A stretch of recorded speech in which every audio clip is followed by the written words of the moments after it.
Okay, good evening, and thank you for joining us tonight. My name is Josh Munt, and I'm the chair at BES. I know you're not here to listen to me, so I'll be brief.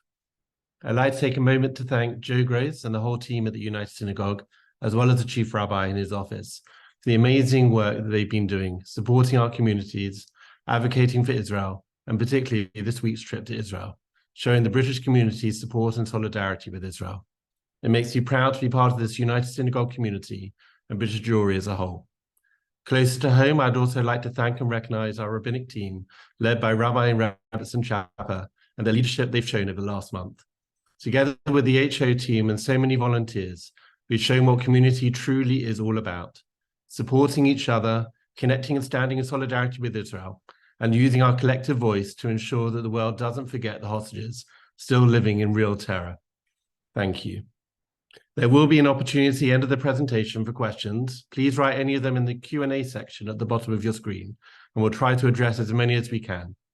So, without further delay, I'm privileged to introduce Joe Grose, the CEO of the United Synagogue, and Rebbetzin Chapper, the Senior Rebbetzin of BES, to report back on their recent solidarity mission to Israel.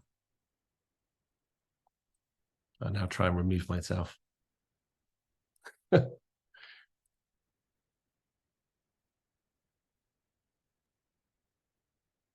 Thank you very much, Josh. And thank you for giving us this opportunity this evening to speak a little bit about what we experienced. In a minute, I'm going to share my screen because we wanted to share some photos with you. But before I do that, I just wanted to give a little background to the Solidarity Mission itself. We made the decision, the United Synagogue made the decision to take it was a rabbinic and Rebbetzin Solidarity Mission to Israel about 2 weeks ago, just over 2 weeks ago. And we made that commitment based on the strength of the feeling of our members who really, we have a membership who feel incredibly committed to Israel and just want to be able to do and support and understand. So in order to, I suppose, to give us the confidence to prepare the mission, we were very clear. We wanted to have very clear objectives. And so I'm sharing those with you because I hope you'll feel that we met them after the 2 days that we spent in Israel. So the first one was to demonstrate to the people of Israel that the British Jewish community stands in unwavering solidarity with them. That was the first objective. We also wanted to be able to provide comfort to those who are in pain and to show how deeply the community cares. And that was felt particularly by the rabbinate, who come with those pastoral skills and wanted to be able to use them in Israel while we were there. We came to express our commitment to campaigning for the return of the hostages and to let people know that the atrocities of October the 7th and also the capture of the hostages have rocked the Jewish world. This wasn't just an Israeli issue, this was an issue for the Jewish people. And finally, and this is what I think Eva and I were so careful to have in the front of our minds throughout, we wanted to listen, learn, and bear witness in order to bring back the message of the people of Israel to our communities. So the presentation tonight and some of the discussions that we've been having in Shul we had yesterday, and please God, we'll have another one, is taking that objective forward. So just to set the scene, it was a small group, a group of 8 who travelled around Israel for 2 days. It wasn't even for most of the group, in fact, for all of us, it was under 48 hours. It was made up of Rebbetzin Eva, Rabbi Feldman of Bushey, Rabbi Hackenbruch of Woodside Park, Rabbi Liss of Highgate, and Rabbi Lehrer of Central, all of whom are on the executive committee of the Rabbinic Council, and Eva was representing the Rebbetzin representative group. So these are our executive groups within the rabbinate. And also joining us was Michael Goldstein, our president, and David Collins, our COO. And the trip, and you might have noticed that the mission also overlapped with the chief rabbi, deliberately, with the chief rabbi's mission to Israel as well. So we had some time together and some time apart. And the aim was to pack in as much as we possibly could. And we said this yesterday at Yavna, because we were so very keen to fill every minute, we didn't And we would never allow this in any trip that we ran for a community, but we didn't build in any processing or reflection time. So you'll forgive us if we're still a little raw, because we never did any of that thinking through at the end. Just before I open the slideshow, I want to acknowledge, and I hope Eva agrees with me here, that neither of us would consider ourselves to be experts on Israeli society or Israeli politics or the military. We don't have all the answers, and we can't. We also don't have a crystal ball. Our role tonight, the objective tonight, is just simply to share what we saw and what we heard, and a little of how we felt. And I really hope that we can succeed in just simply doing that this evening. So I'm going to share my screen, so bear with me one moment.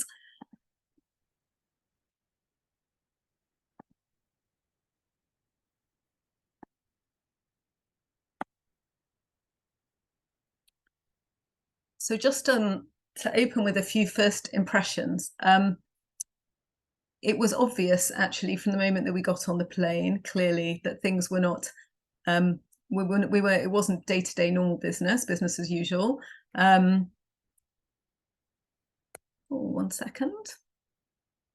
So I try to move my, there we are. Okay, even on the little screen behind the seats, in Ivrit, actually, it said, Elal bishvilchem tamid, right? Which is, we're always here for you. But interestingly, in English, they chose to write in terms of routine and emergency.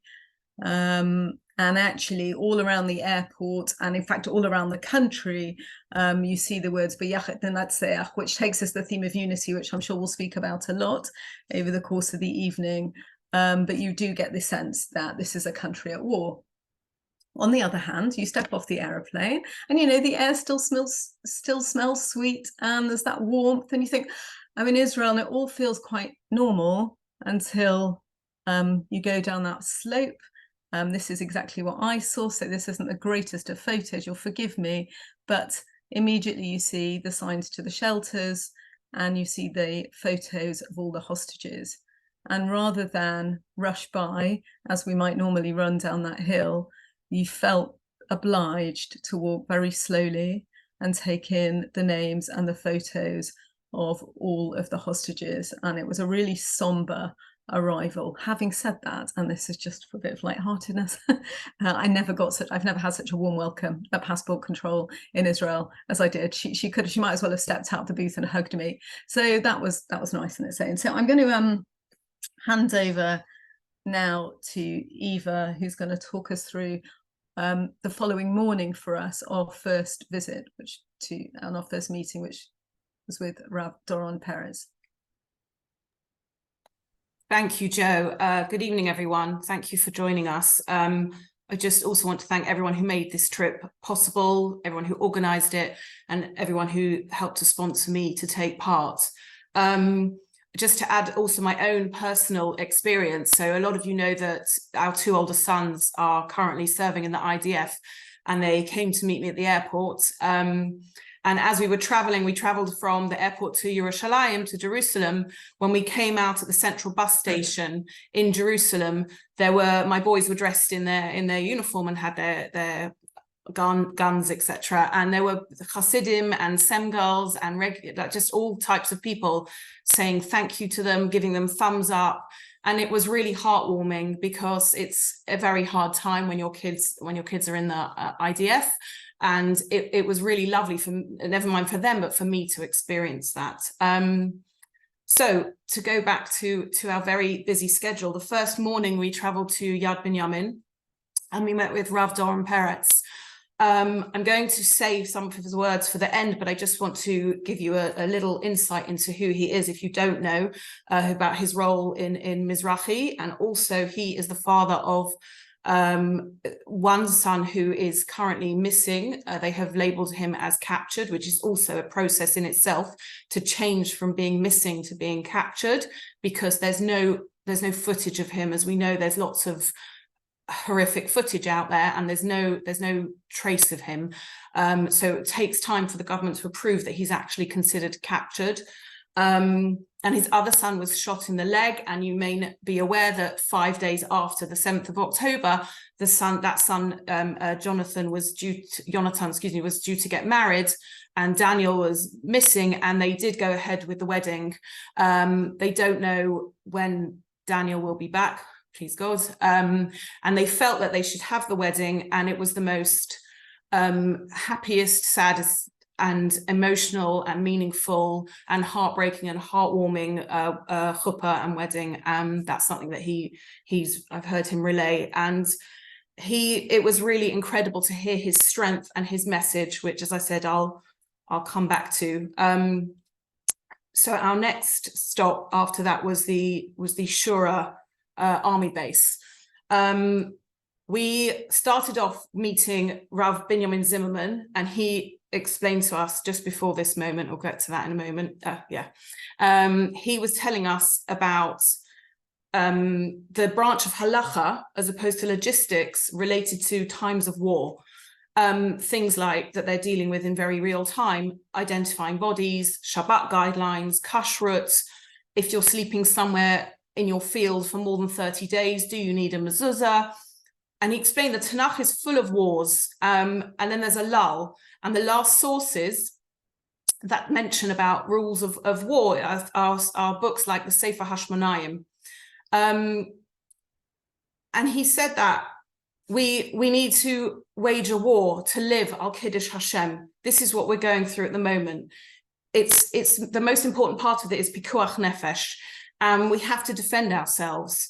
The biggest question, one of the biggest questions for the IDF is where are the guidelines for this? The Gemara doesn't explain it. And for 1500 years, the Jews didn't have an army, and they couldn't imagine having to fight.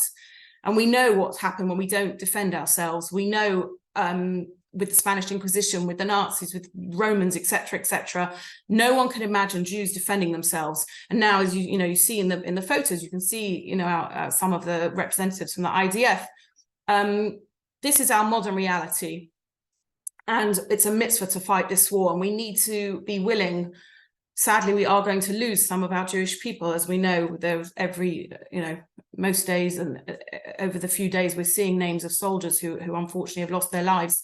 But we need to know the Jewish people we're going to defend ourselves. We don't want to do this, but we are able to.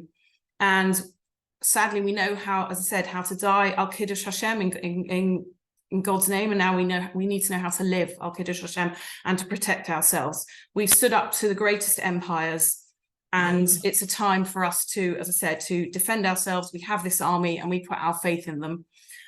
So that was part of his message to us. Okay, so now on to the next part where the chief rabbi joined us. This is, many of you may know Rabbi Ben Siman on the right.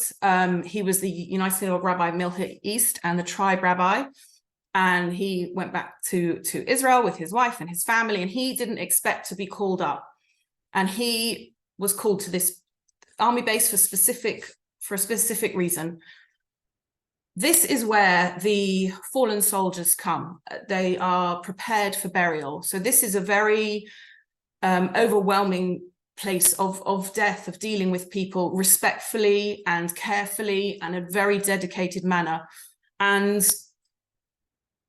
October the 7th changed a lot of things, and it also changed what happened at the Shura military base. This was a place where we weren't, I know there's one photo there, but as we went further through, we weren't allowed to take photos. It wasn't respectful to take photos.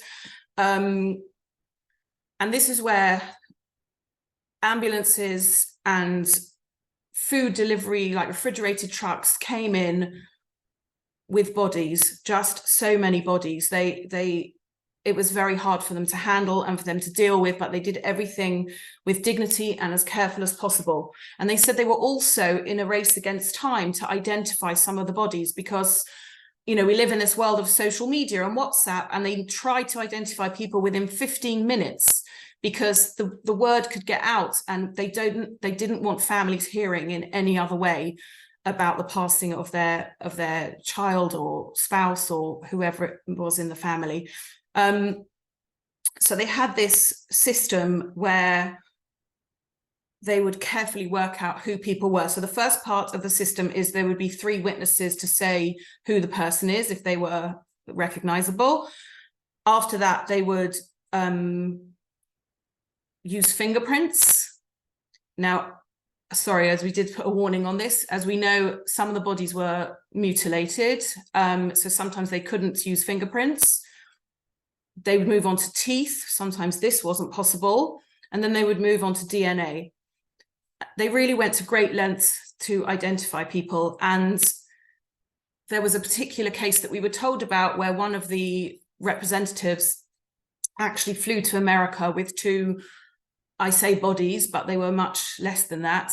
And they went to America because they have more advanced ways of finding out who the people are. And they managed to identify these 2 people, which they couldn't do here at the Shura base. And they obviously flew them back. And as I said, the dedication and the dignity they give to these people. And you have to understand also that amongst the bodies coming in, occasionally there would be a terrorist amongst them as well. The way the bodies would be gathered, they found someone with a grenade on them. And that they've also got to be aware of being careful of what's coming in. So it's a very serious and a very careful process. They have 17 rooms there in which to prepare the bodies and body parts and whatever it was that came in. And they actually were so, I don't want to say overwhelmed, but they were so busy with everything that they made another room. They got temporary walls and they made another room. And it gave them a little bit of inspiration that there were 18 rooms. And as we know, 18 is high and represents life. And for what they were doing, you need to look at these little bursts of positivity, especially as it's such heavy work that they're doing. And they felt that gave them a little burst of, Am Yisrael Chai, we've got this. We're doing the right things. We're treating everybody in the best way that we can, and unfortunately from what they've been through. And it's not anything that Rabbi Mann had dealt with before, and I'm sure many of the people who are there. There was another room with people's personal belongings, and they said that we could look in there, and I actually don't think anybody did. I think actually they were sorting through people's things, and it actually felt too personal for us to look at. It wasn't for us to look at their things, so they can return belongings to the families. And then we moved through to the prayer hall. I don't know if we have a photo. No, okay. So we moved through to the prayer hall, and there was a table which would normally have the coffin on. Now that was also something that's different. Normally in England, people get buried in a coffin, everyone in the same plain coffin. But in Israel, they're very often wrapped in cloths and talis. And at the moment, that's not what's happening. For respect for the bodies, they are putting everyone in a plain coffin. Again, because it's not, sorry, it's quite difficult. What had happened to some of these people, they had to be in a coffin. They couldn't just be wrapped in cloths. So we moved through to the prayer hall where the table would be, where normally there would be a coffin. And we heard from the chief rabbi, and we heard from, Joe, remind me, who was the other gentleman we heard from? We heard from the regular mafaked of the base, so the person who would be running it ordinarily, but obviously it's extremely different in these times. Yeah, thank you.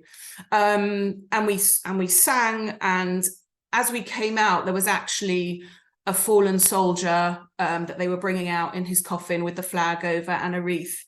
And the chief rabbi led Kaddish, and as I said to a few people, unfortunately, I've attended quite a few Lavoyas, but this Kaddish for this soldier that we didn't even know, it brought quite a few of us to tears. It was very emotional, and we sort of accompanied the van as it left with the coffin inside, and it felt like a really special point to be there, and it kind of closed the circle of the whole experience of what we'd seen, that we got to take part in that. Very often people describe this place as the mouth of hell, or the entrance to hell, because it seems awful what they're dealing with and so distressing. But actually, when you're there, and I can only compare it from when I've visited Poland, as I mentioned, and Auschwitz and places like that, you actually also, you feel the kedusha, you feel the holiness, not only the dignity with how they're being dealt with, but the sacrifices that these people have gone through. You feel an unbelievable amount of holiness of being there, of how the staff there, the soldiers there, etc., of how they're dealing with the situation. It just was very special.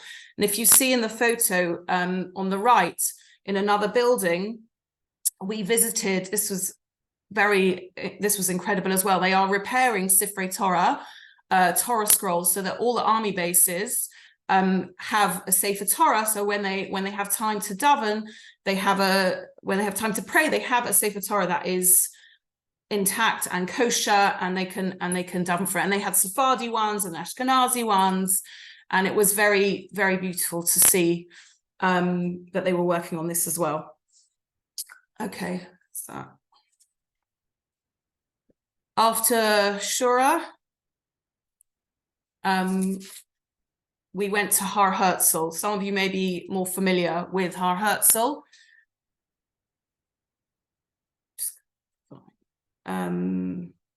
Sorry, just give me a moment, please. Okay, so we went to Har Herzl, which is where fallen soldiers are buried. We had a wreath-laying ceremony with Rabbi Hackenbrock leading, and it's in living memory to them. It's very respectful. It shows that each soldier matters. They all have, as you can see, a brick in the wall and a little light next to it. And when it's the Yortzeit, when it's the anniversary of their death, the little light next to it is lit up. And we spent quite a bit of time reflecting in that hall and how each soldier is so important. And it went right back to the 1800s. This isn't just from 1947 or 1948. This goes further back. There was a very large section for the 7th of October. It was quite powerful and upsetting to see that. And we made sure that we spent time to find the name of Nathaniel Young, the 20-year-old from JFS that many people know or know of because he was British born. And I think one of the things for me was also thinking that next year, when it's the Yortzeit, there's going to be a big section lit up, those memorial candles, because so many lives were lost in one day. And when you come out of there and then you move on to the cemetery, again, you see so many graves, so many personal effects on the graves. Their flag from their army units. There was personal effects. There was a packet of crisps on one of them, just for people to connect to their loss. It's quite overwhelming. It was quite breathtaking. It was very meaningful.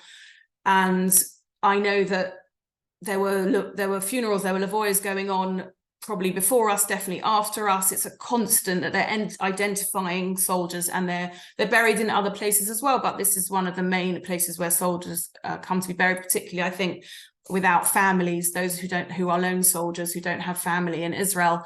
And I just, again, speaking personally, I just was walking around and I found myself saying, it's too many. It's too many. 20-year-olds, 40-year-olds, it doesn't make any difference. Men, women, as you can see from some of the pictures, you see their faces, you see who they are. And it was really important to go and pay respects there. After that, we met Yossi at Bates Levenstein. Yossi was incredible. He was so inspiring. He was injured. He's a reservist who was injured, coming to save people on Kibbutz Be'eri. He was shot in the leg, I think twice in the leg, and he actually managed to put a tourniquet on himself. He said he thought he was going to die. He had lost so much blood, and he told us how he prayed for his wife and his 5 children. He said, my wife is a tzedekah. This is not for me. I need to survive for my wife and my children.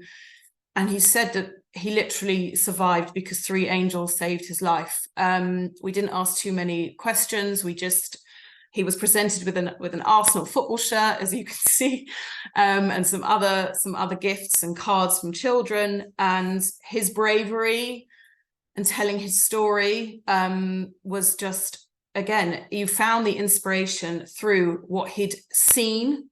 It's not just what happened to him, but what he's seen in this kibbutz, what he saw had gone on, and the strength to survive somehow. It's just truly miraculous. It really, really is. Eva, with your permission, can I come in for one moment? No, please. Something I meant to tell you before we came on. I haven't had the opportunity to tell you, and it's an example. There are two examples. There were multiple examples where we realized that there's you become a parent of how tiny Israel is, and the multiple connections between all the people that we met, and of course how tiny the Jewish world is as well. And we felt it everywhere we went, and we felt it at Herzl and the British connection.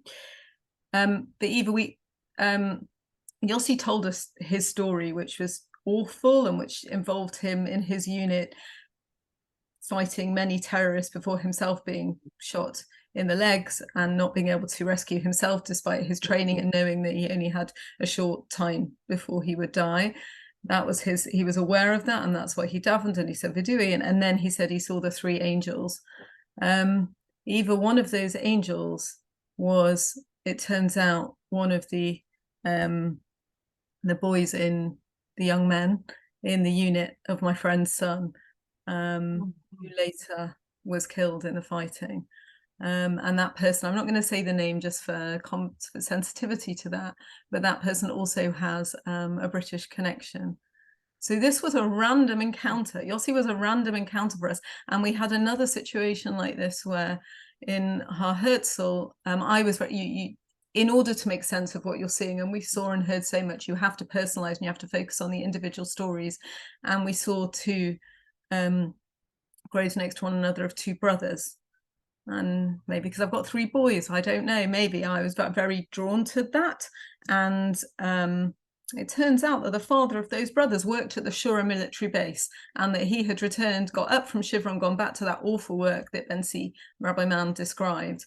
And not only that, later on when our colleagues, which we're not going to talk about because we weren't there, but they held a barbecue, they hosted a barbecue for the soldiers, he was also at that. So we are talking about this tiny, tiny group of people, all supporting the country, all supporting each other. But to find out that we actually knew who one of those angels was very striking indeed. Sorry, but I cut you off. So no, not at all. Carry on from here. Should I carry on from here? Yeah. I guess I'm going to change the tone ever so slightly, because I'm going to talk a little bit about the volunteers, the kind of the enormous volunteer force that is active in Israel at the moment, and that we encountered time and time again. But the first place that we encountered it was at United Hatzalah, which sent, so Hatzalah in the volunteer for emergency responders, and they have every type of emergency responder, every type of all faiths and every shade of orthodoxy, and it's a very broad team, and they were at great lengths to explain that. They went to great lengths to explain that to us.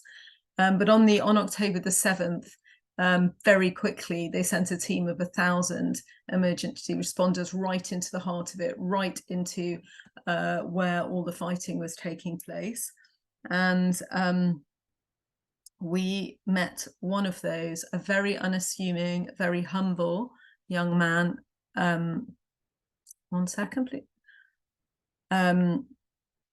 A very humble young man called Shalom, who was 23. He's actually from Manchester originally. And I cannot tell you how, so he was really softly spoken.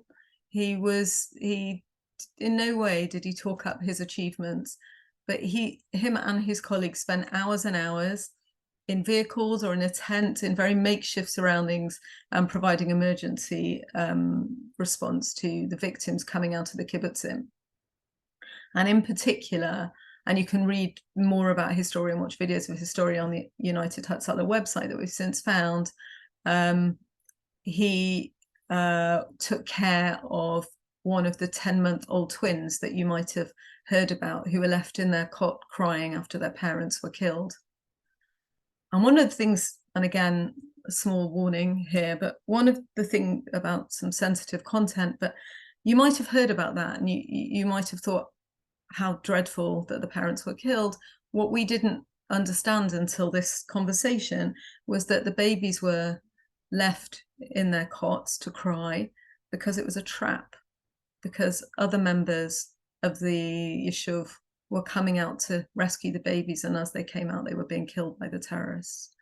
And I just don't think we'd understood that, and it again shines a light on the brutality of the whole episode.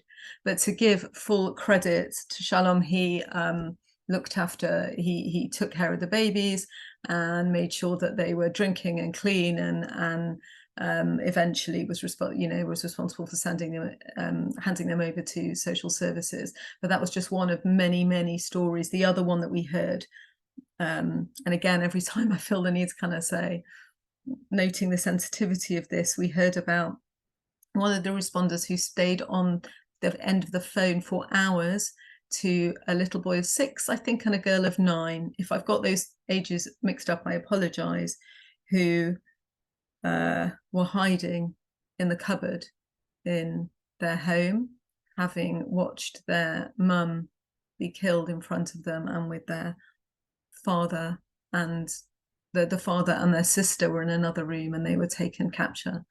And one of the volunteers from Hatzalah stayed on the phone for hours and hours, supporting the children over the phone. And there were stories after stories after stories. And you think about what that does to the impact on the people of the organization. And we were quite quick to ask, and how are you? And how are you all supported? And they have tremendous support in place for their own volunteers.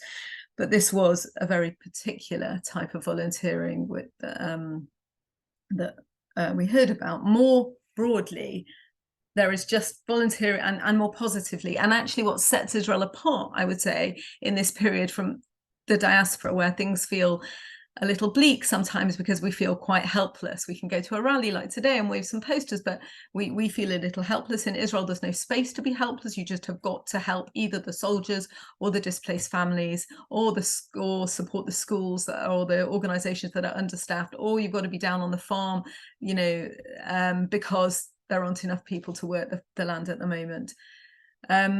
We visited hopefully this is what's going to take you there. We visited the Dan Hotel in Jerusalem, and which is the home of displaced people from Shlomi and from Kiryat Shmona. Actually, so all in all, 120,000 people in Israel from the north and from the south were instructed to leave their homes by the IDF. And that means that they are spread out all across the country, and I'm sure you've heard that. So they're filling the hotels. The Dead Sea hotels are full of them. They're in hotels in Tel Aviv, in Netanya, in Jerusalem, and across the country. Just in relation to Shlomi, the residents of Shlomi, we heard, were spread out over 23 different hotels, and there was a significant number of them based in Jerusalem. So the Dan Hotel, when you walk in, you can see, right? The lighting is soft, and the floor is shiny, and it still looks like the hotel. But you look a little bit around, and there are children running around. There's buggies. There's families. This is a home for families for an indeterminate amount of time. As you can see in the photo, they have got clothing stores. They've got all this clothing out, particularly because it's moving to winter, so families need new clothes.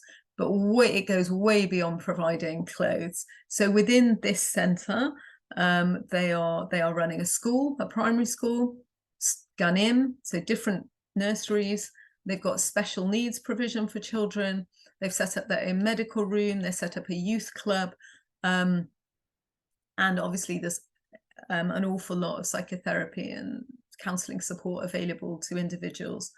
You can see on the right-hand side, the people in the white T-shirts are volunteers.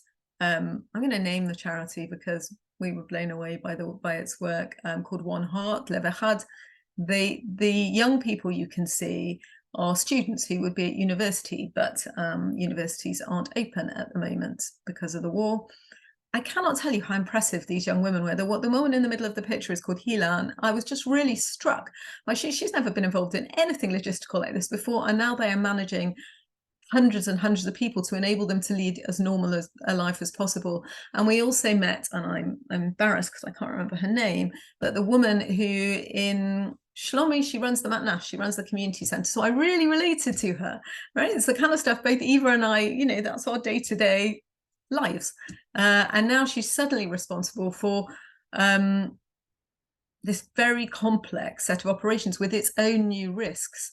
So the types of things that they speak about are young people, so teenagers, take a teenager out of their home and their friendship circle and the natural environment, and they become more risky potentially. And they talked about drugs problems, and actually not in Jerusalem, but in another part of the country, they told us about teenagers who are more at risk, young girls being with older men, and just it being very, very difficult to maintain a sense of calm and safety. And they also explained how the temporary residents here found Jerusalem a bit overwhelming. They weren't, especially from Shlomi, they're not used to a big city, so they're not leaving the hotel, which is of course incredibly unhealthy for them. So it was uplifting, to be honest, to see this type of volunteer force, hundreds of volunteers working here. And it was explained to us really time and time again that this is a microcosm for everything that's happening in Israel. Everywhere you go, there are people volunteering. They're making sandwiches for the soldiers, or they're driving things across the country, or the yeshivot and the SEMs or the schools are sending people to farms when they're on their days off. They are even at the yeshiv where my friends lived, there's a thing called the Pinach Chayalim, the corner for soldiers, where they're making toasties, or they'll WhatsApp in the yeshiv to say, we need 100 omelette sandwiches for the next morning, please. And everyone rushes and makes 100 omelette sandwiches. So there is an awful lot going on. And even in the hotel where we were staying, a fancy hotel, but a hotel in Jerusalem, it was full of families. So in the morning at breakfast time, you could see the kids filling up their bags with cereal to take to school, and you can see parents, kind of chiding their kids, hurry up and put your shoes on. And it's a very unusual life that the displaced people are having to manage. Can I just add to the, Joe, is this where the arts and crafts went? I don't know if you want to mention. Thank you for reminding me again. Yes, this is for those people who donated arts and crafts. I think I've now forgotten the number. It was an extraordinary number of items that we took over, hundreds. It was 13 suitcases, I believe. Yes, through. And they have all been delivered to this hotel, or at least this operation, and will be shared with the children, and will be used in some of their chugim and as gifts, I think. And I think the only other thing that I wanted to speak about in relation to volunteering is that on the evening, the Wednesday evening, excuse me, I was trying to remember what on earth what day it was. On Wednesday evening, we held a get-together for gap year students in Israel. There it is. Someone very kindly donated his front room. And this is not all the gap year kids, but it's a nice selection of UK gap year kids, and I'll show you a picture of the Boron Wood one soon. And the chief rabbi, it was hosted by the chief rabbi, and the chief rabbi spoke to them and then had a conversation about their roles and responsibilities. What I really wanted to say is all of them are involved in Chesed projects. All of them are so enthused by that work, and I must say that I'm really excited about the return of this cohort, because they will be so strong. The language that they're using, the connection that they feel to Israel, and the sense of responsibility they feel to the Jewish people is like so much more than I wonder that you might have heard from other years, where it's just more of an personal experience. Here they understand that they're contributing to society and making a real difference. On the other hand, I heard that lots of them are thinking about making Aliyah, and we can only be thrilled about that as well. Here, just because this is a Boron Wood Zoom, Eva made sure that we got a picture of a collection of wonderful people from Boron Wood. Leave that there for a moment. And then Eva, I think we're going to move to talk about Alumim. Is that okay with you?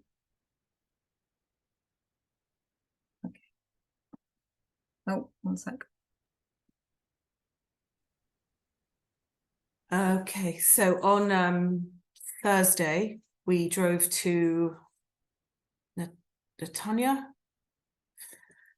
We went to the Leonardo Hotel and we met residents of Kibbutz Alumim. I know that some of the faces might be familiar to some of you because they had some connections in Boreham Wood. And they were actually all originally English, the people that we met. So the man on the right is called Jeremy Meisel, and he has lived on Alumim for 39 years. And he said that staying in this hotel, it's the longest time he's been away since his arrival there. He explained how Alumim was a beautiful kibbutz, a very close-knit religious agricultural family. About 100 families live there. Friday night, everything was normal. And then the next morning, there were red alarms and a huge barrage of missiles, which they're fairly used to. And they leave their phones on because of the security situation, but there was a little extra action on their phones, and they were told, they had a text that they should go lock their houses and go in their safe rooms. There was a threat of a terrorist incursion. There were more texts coming in all the time, and that there were terrorists in the kibbutz, and they were told to stay inside, stay in their safe room, and they have an emergency squad there. They were told on no account to go outside. The terrorists were sweeping through the kibbutz, and the emergency squad took their time to search through and make sure they got, as best they could, all the terrorists, and make sure there were none left so that people would be safe. So they actually are one of the kibbutz. They're quite well known because they defended themselves. They managed to defend themselves. Obviously, it was not a situation they could all do, but these young men, this squad, they got together and they did do this, and they managed to save hundreds of people. The families were told to evacuate, to pack their bags. He had 5 people in his safe room. Other family members were in their safe rooms too. And on Sunday morning, they were escorted out of the kibbutz and they came to Netanya.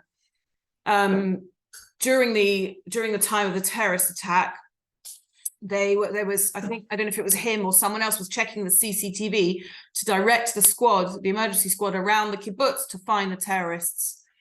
They said 10 terrorists were at the back gate. They blew it open, and then they drove through to the front gate. The terrorists drove through the kibbutz to the front gate, and then they were shooting at cars coming past the kibbutz. And one of the most painful things that they took from this was that there were people escaping the Nova party, the festival. They came to the gate for refuge, and they met with the terrorists at that gate, and they ran into a field and they were chased. And it's heartbreaking for the people who live there. You know, they did so much, but they couldn't save these people.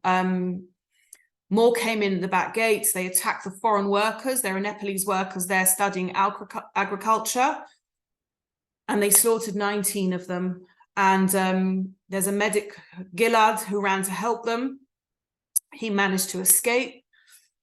There was another young man called Ayal who took 3 bullets. I think they said 1 in his face, and we met his parents, and thank God he's okay. He survived. And they were told, the emergency services, they wouldn't come to a battle scene. It was too dangerous for them. And a nurse actually got a car and put injured people in there under fire from the terrorists, and they just drove to Netivot and they got to Soroka Hospital. Unfortunately, I just want to give, there was in the hotel, there was a memorial to a young man, 41 years old, Uri Mash, a father of 6. He was a reservist. He volunteered to try and help with the emergency squad, and he was murdered. And I feel it's really important. As I said, there was a sort of a little memorial to him there. It was so important to find out his name and who he was, and to remember these people. And for everyone we've already mentioned as well, I just wanted to say, may their memories be for a blessing. So not only did they come in to try and murder as many people as they could, and as I said, with some great miracle, this squad managed to fight back. They came in, the terrorists, and they burnt haystacks, they burnt cattle feed, they destroyed tractors, they ruined the computers, the milk tanks. And for 4 days, the cows didn't have food and they weren't milked. And when it was safe to, as we said, there's been so many volunteers. Volunteers came to help. There was a constant stream of people coming to help. And they came, those that could milk cows would milk cows.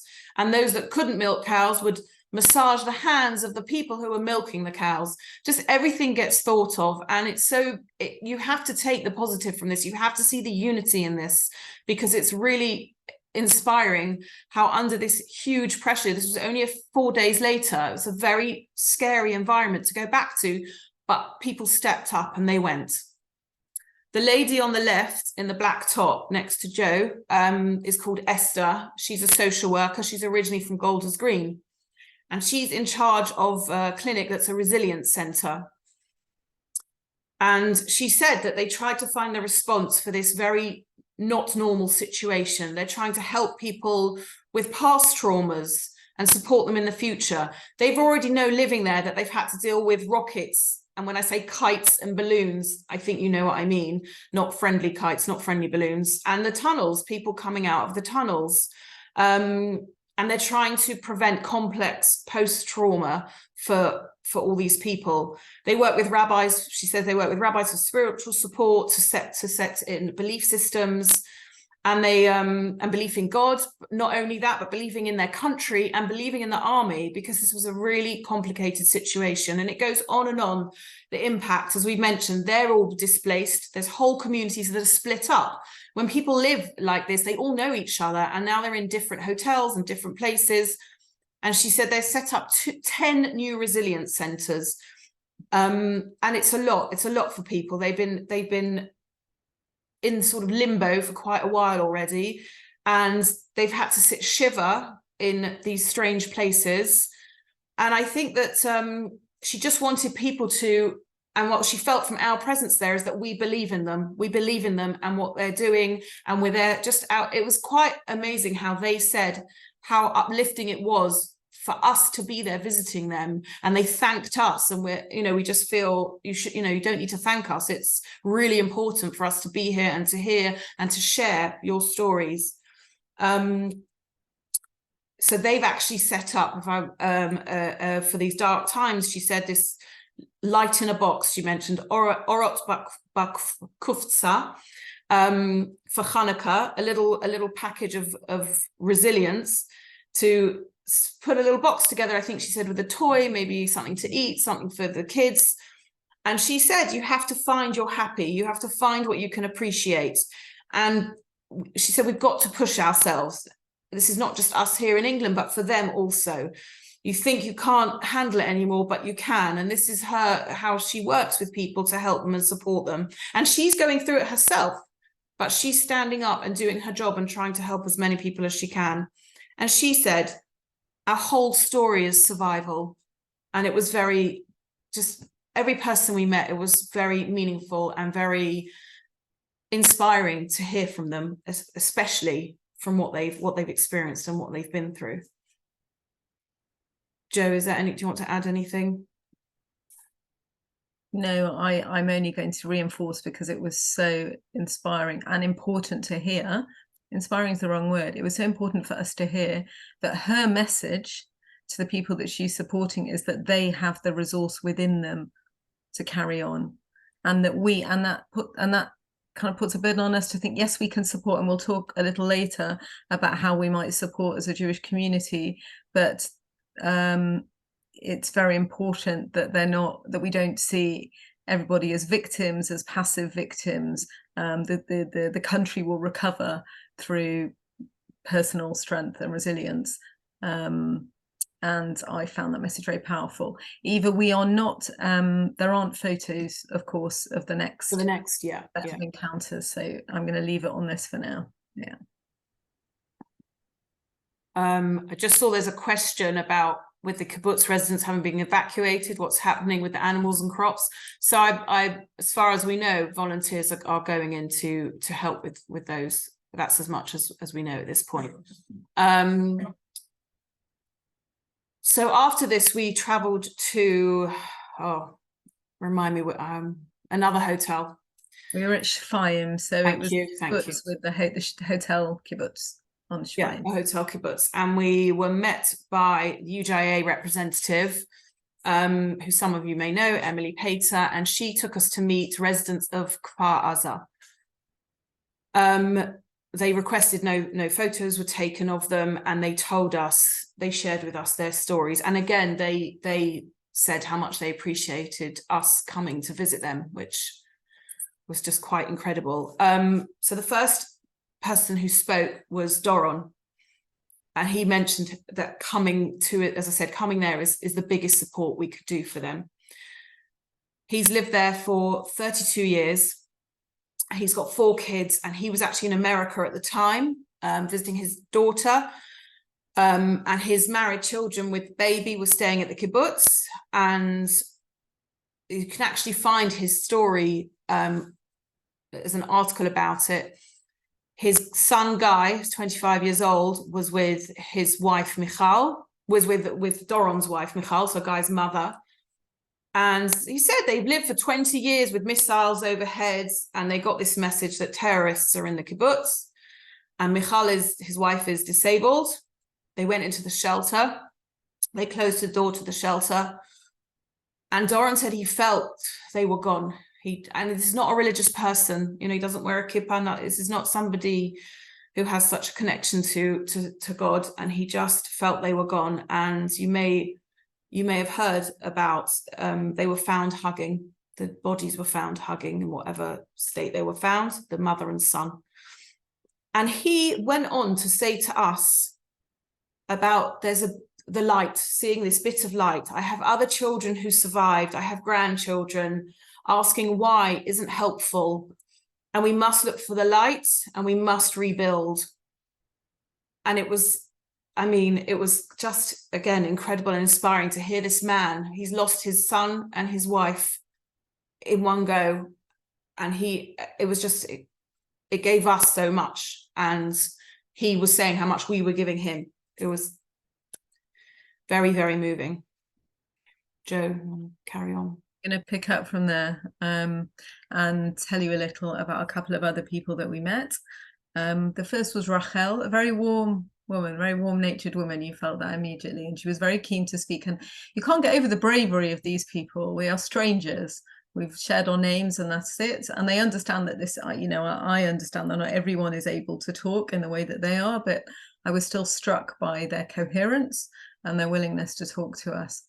Rachel was head of the emergency force in Kfar Aza. So that meant that, when things had happened before, in particular, she was responsible for making sure that people follow the rules, understand what it is that they're supposed to do, spread the message around the village.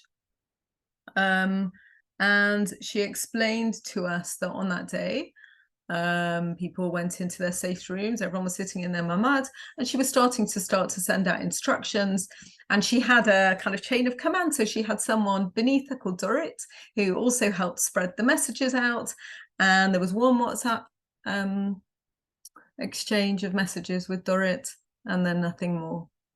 And I think that's when the reality for her really hit. And what was extraordinary about Rachel is she just felt what was driving her throughout the hours and hours that she sat in her safe room, and was her responsibility to everybody else. So she painted a picture for us of how she was. She was in between 2 beds, and then over the top they'd put a blanket or a duvet. There were other members of her family in there.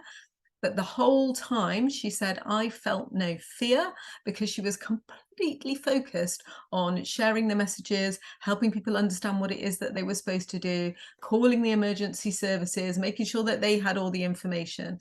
And what was very painful to hear was that she said, I just felt like I was lying. I was telling everyone that I'd called the emergency services, or I'd called the army, or I'd called the people, and everybody was ready and they understood, and yet no one was coming. And she was having to repeat that line over and over again, and she was talking out loud, not just messaging, and she was doing that knowing she was putting herself at risk. And she was a very impressive individual, and she talked about a boy who was hiding under the bed after watching his parents be killed. And I think, and she was dealing with some terrible, terrible situations whilst trapped herself under the bed. But what I'd also like to share is this is how she opened. she said, you know, I need to tell you that out of the ash has come something beautiful. And she's saying that sitting in a hotel in Shfaim, surrounded by people who, by the way, in this hotel, when you describe the reality of it, for the first week, every day there was a shiva, there was a levaya board and a shiva board, and there were buses taking everyone off to all different funerals because there were so many, they lost so many people. And yet she had this kind of clarity of vision to say, out of all of this trauma and devastation, we have a unified country. That's what she wanted us to hear. It was a message we heard everywhere, but I don't think I felt it as strongly as I did when I heard it directly from her in that context. And we are her representatives and all the hostages. That was a very strong feeling, I would say, that we've come away with. Shall I move on to? I think that's right. I think so the final message, so I think I might just speak very quickly about Daniel Taub and then we'll leave. Is that okay? Yeah, sure. I've not forgotten anything, no. Yeah. We squeezed in as much as we could, and we were very lucky that we were met for half an hour, well, in the end, probably 15 minutes over breakfast by Daniel Taub, you'll know as the ex-ambassador. And the reason I want to include what he said is because I found it very powerful, and because because it speaks about what to do next. He said to us in no uncertain terms, he said, we are living through a seminal moment in Jewish history.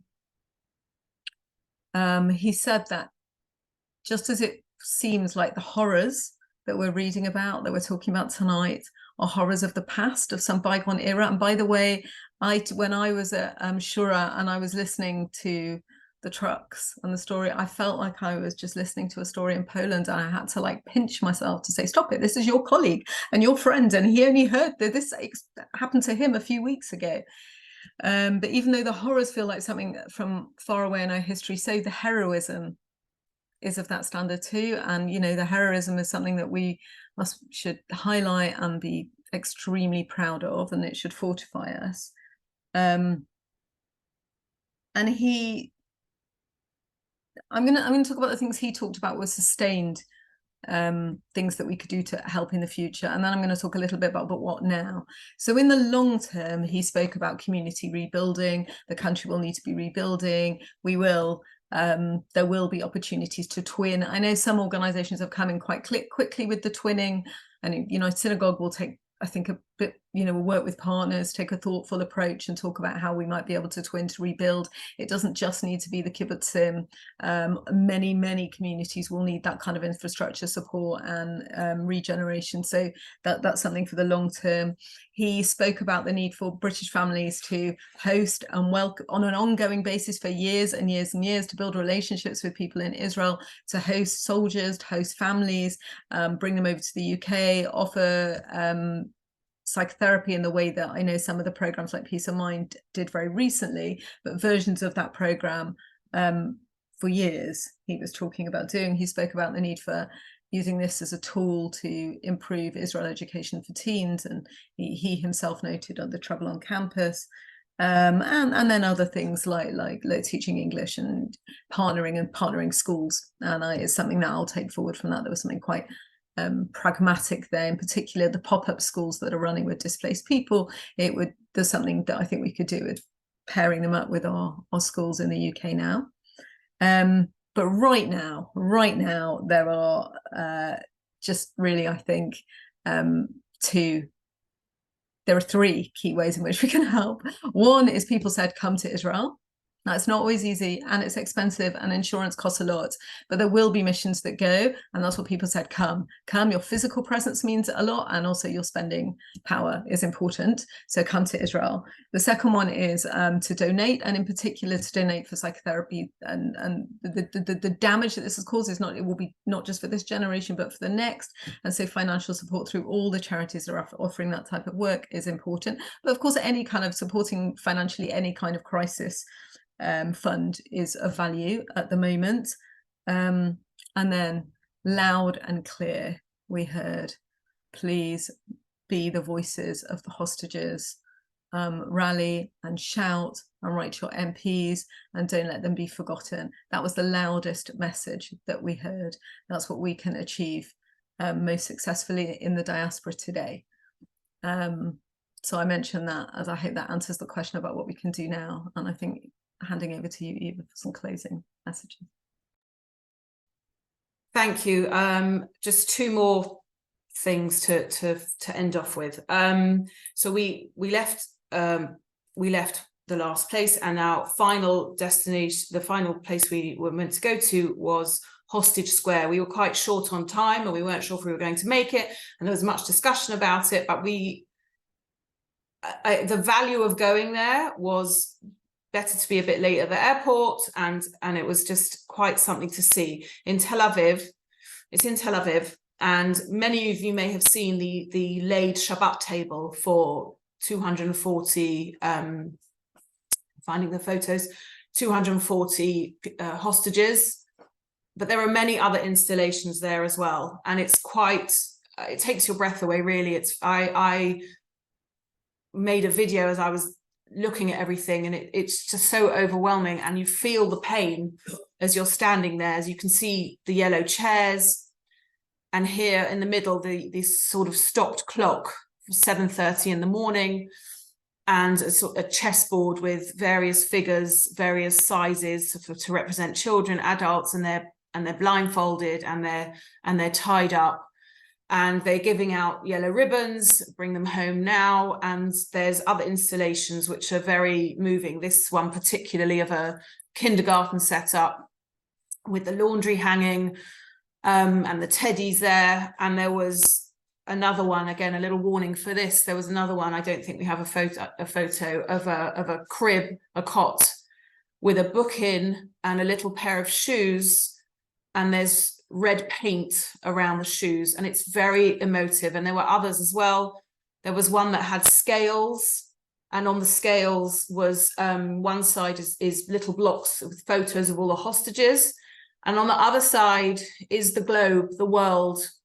And you know that we have to kind of not worry about what the world thinks. Our focus needs to be these people who have been dragged away from their lives, from now to the baby's now 10 months old to in their 80s, people who aren't anyway, are unwell, are elderly, all sorts. It's heartbreaking. And you go there and some of the families are sitting under gazebos so people can approach them and try and comfort them. There's somebody there on hunger strike. There's another gazebo that actually says, where's the Red Cross? It's been a big question over the last few weeks. And as you look around and you see all of this, it's so expressive of, as I said, the pain and how people are feeling. There are tents. There's a whole section with tents where I believe some of the families are sleeping until their families come home. And it really, again, it was so important that we ended our trip there before going to the airport, because it instilled that feeling of this is the focus.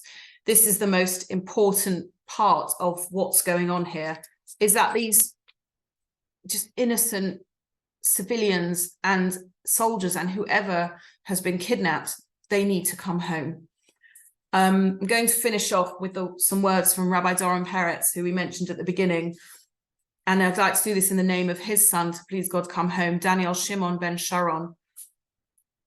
So he said to us that he compared it to a football game. And he said, with this war, we need to up our game. We can't win by playing defense, and we have to crush this evil. We have to embrace love and life and hope. We can follow blessing or we can choose to curse, and it's a great challenge. We don't have the luxury to be broken and weak. Jewish unity is our biggest iron dome. The Jewish people are like a kli, we're like a vessel that when you throw it, is it strong or will it break? And we need to be strong.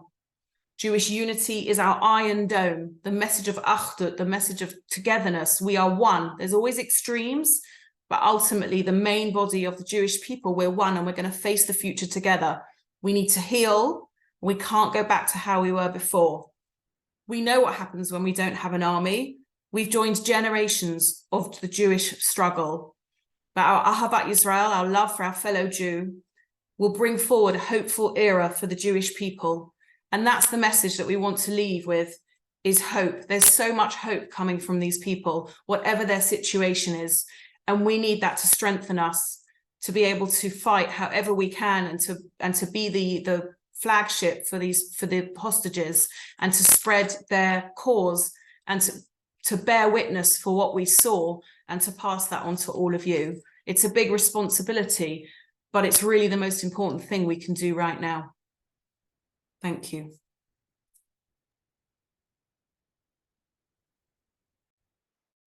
Thank you very much, both Joe and Rebbetzin Chapper. If anyone would like to ask a question, you can raise your hand or put a question in the Q&A box. I know we've had a couple already, but we do have a short amount of time if you would like to talk now. Otherwise,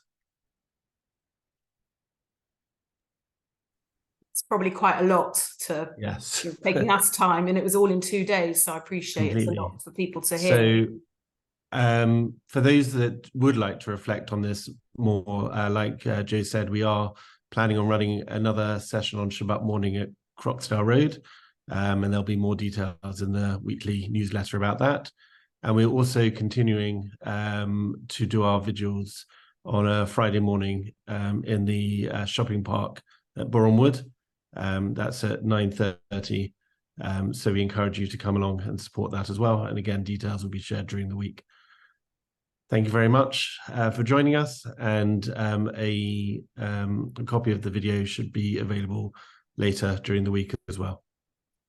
Good night. Thank you. Thank you, Josh. Thank you.